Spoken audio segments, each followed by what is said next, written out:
వెనక్కి సూర్య.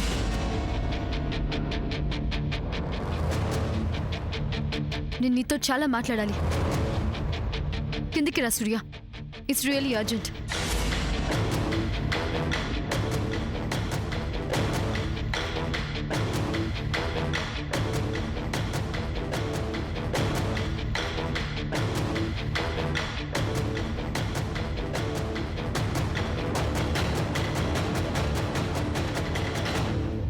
నాన్న సూర్య, ఏంటమ్మా? సామాన్య పడుకుందా? పడుకుందమ్మా. బయటికి వెళ్ళొద్దన్నానని తనేం అనుకోలేదు కదా? లేదమ్మా. ఏంట్రా, ఇటు నీతో మాట్లాడుతుంటే ఎటో చూసి సమాధానం చెప్తావేంటి? అమ్మా, నీకిప్పుడు ఏం కావాలి? సామాన్య నిజంగానే పడుకుందా? పడుకుంది. నేనే దగ్గరుండి జోలపాట పడి నిద్రపుచ్చి మరీ తిరిగి వస్తున్నాను. చాలా. అవునా? నీకు అలాంటివి కూడా వచ్చా? పోన్లే, ఏదైతేనే నీ మనసు సామాన్య వైపు మళ్ళితే అంతే చాలరా. రే సూర్య, ఇక ఆలస్యం చేయకుండా నిశ్చితార్థానికి ఏర్పాట్లు చేసి ఆ తర్వాత పెళ్లికి ముహూర్తం పెట్టించేద్దాం. ఏమంటావ్? నిన్నే అడిగేదిరా, సమాధానం చెప్పు. సరే అను. సరేనా? రే, సరే అంటే కాదురా, రేపే పంతులు గారిని పిలిచేయమంటావా? నీ ఇష్టం. అలాగే చెద్దు గాని ఇప్పుడు వెళ్ళి పడుకో. ఆ సూర్య, మరి అమ్మా, నీ హెల్త్ అసలే బాలేదు. లేటుగా పడుకోవడం మంచిది కాదు. ఏదైనా ఉంటే రేపు పొద్దున మాట్లాడుకుందాం. వెళ్ళమ్మా, వెళ్ళు. నా ఆరోగ్యం గురించి ఎంత శ్రద్ధగా ఆలోచిస్తున్నావురా నువ్వు. ఎంతో పుణ్యం చేసుకుంటేనే గాని ఇలాంటి కొడుకు పుట్టడు. సర్లే, నువ్వు కూడా పడుకో. అలాగే.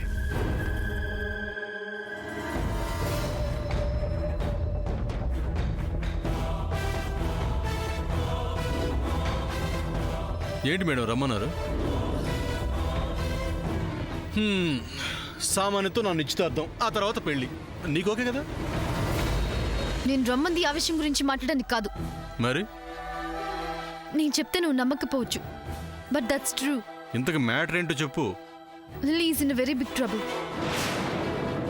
వాట్? ఎస్ సూర్య, లిల్లీ చాలా పెద్ద ప్రాబ్లంలో ఉంది. శ్యామ్, లిల్లీ గురించి ఇంతకు ముందు నువ్వు ఇలాగే చెప్పి. అది నిజమే సూర్య, బట్ ఆ రోజు లిల్లీ నన్ను ఫూల్ని చేసింది. But today she can't. అసలు ఏంటి శ్యామ్, ఏమైంది? అసలు లిల్లీ ఎక్కడ? ఇంట్లో మాత్రం లేదు. నిజమా? హా. హరీషో? ఎస్ సూర్య, లిల్లీ ఎవరినో కలవడానికి బయటకు వెళ్ళింది. No, I can't believe this. Lily ఈ టైంలో బయటికి ఎందుకు వెళ్తుంది? చిన్నగా. తను పెద్ద ట్రబుల్లో ఉంది సూర్య. అదే ఏంటా ట్రబుల్? అదే మనం ట్రేస్ అవుట్ చేయాలి. లిల్లీ రోడ్డు మీద ఎవరినో కలవడం కోసం వెయిట్ చేస్తోంది. ఈ విషయం నీకెలా తెలుసు? చంద్ర అక్కడే లిల్లీని దూరంగా నిలబడి అబ్జర్వ్ చేస్తున్నాడు. శామ్, నువ్వు చెప్తుంది వింటుంటే నమ్మాలో లేదో తెలియటం లేదు. ఓకే, ఇప్పుడు తన రూమ్కి వెళ్దాం. ఉందా లేదా చూద్దాం, అప్పుడు నీకే అర్థమవుతుంది. పద. అమ్మా, అలాంటి వాళ్ళది నిజమైన ప్రేమ కాదు, అది వ్యామోహం. ఎగ్జాక్ట్లీ చిన్నత్త. నిజంగా ప్రేమించుకున్న వాళ్ళు అలా చేయరు. ఎంత మనసు విరిగిపోతే కన్న కూతుర్ని పట్టుకొని మా దృష్టిలో చచ్చిపోయా ఉంటుందా తల్లి? అది సరే అమ్మా, తన కూతురుతో తన మాట అనేటప్పుడు ఆమె మాటల్లో వ్యథ, కళ్ళల్లో బాధ గమనించావమ్మా? పెద్దబాబుకు బర్త్డే విషెస్ చెప్పు కూడా వెళ్ళాం కదా.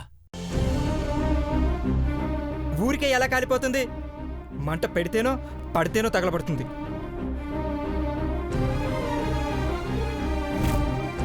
కరెక్ట్ చిన్నబాబు, నీకొచ్చినట్టే నాకు డౌట్ వచ్చింది. పార్వతే షర్టును తగలబెట్టిందనుకుంటా.